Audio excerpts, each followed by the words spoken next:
the holy martyr Eupsychius of Caesarea. April 9th. On the day of his wedding, a nobleman in Caesarea leads Christians to destroy a pagan temple, leading to his arrest, torture, and martyrdom. A heads up in the spirit of transparency. Please be advised that this content may include torture, execution, and physical violence. In the 4th century, during the reign of Emperor Julian the Apostate, a time when the Roman Empire sought to restore the worship of pagan deities, lived Saint Eupsychius in Caesarea of Cappadocia. Born into a prominent patrician family, Eupsychius was a Christian who held his faith with conviction. Accounts of his life recount that he was newly married when the events leading to his martyrdom unfolded, a circumstance that highlights his commitment to Christ above earthly happiness. Emperor Julian, having renounced Christianity, pursued a policy to revive the ancient pagan cults throughout the empire. His efforts included the restoration of temples and the suppression of Christian influence.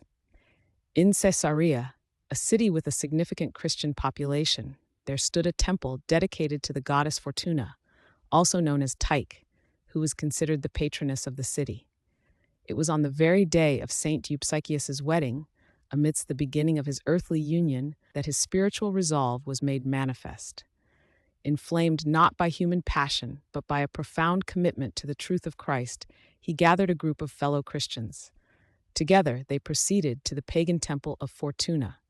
There, in an act of direct witness against idolatry, they dismantled the temple and its idols. This action was a public confession of their faith in the one God and a rejection of the false gods worshipped by the empire. News of the temple's destruction reached Emperor Julian, who reacted with profound anger. His wrath extended beyond Saint Eupsychius to the entire Christian community of Caesarea. As punishment, the emperor imposed a heavy tribute upon the city's Christians, stripping the clergy of their established privileges. Furthermore, he deprived Caesarea of its name, reverting it to its former designation, Mazacca. Julian also issued a severe threat: if the Christians of the city did not rebuild the temple at their own expense, they would face extermination. These decrees caused great distress and suffering among the faithful in Caesarea. As the leader of the act against the pagan temple, Saint Eupsychius was arrested by the imperial authorities. He was brought before officials who subjected him to severe and prolonged tortures. The intention was to compel him to renounce Christ and offer sacrifice to the pagan gods, thereby denying his faith.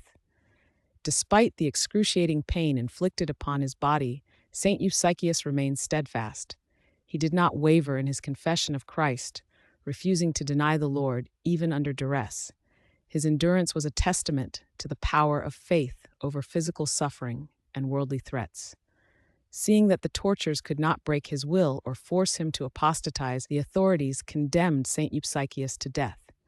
He was led to the place of execution and beheaded.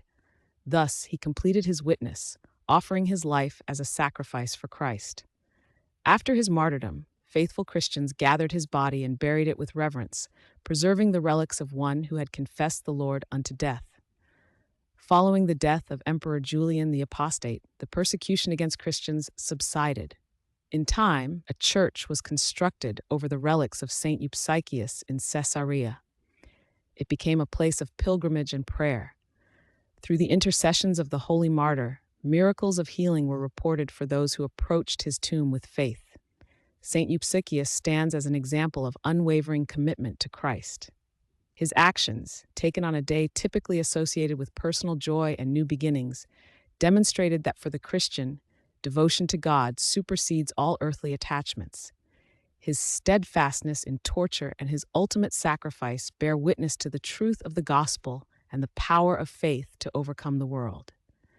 The Church commemorates him as a martyr who chose eternal life over temporary comfort, offering his life as a fragrant spiritual offering to God. His memory is honored on April 9th, a day when the faithful recall his confession and the grace that sustained him.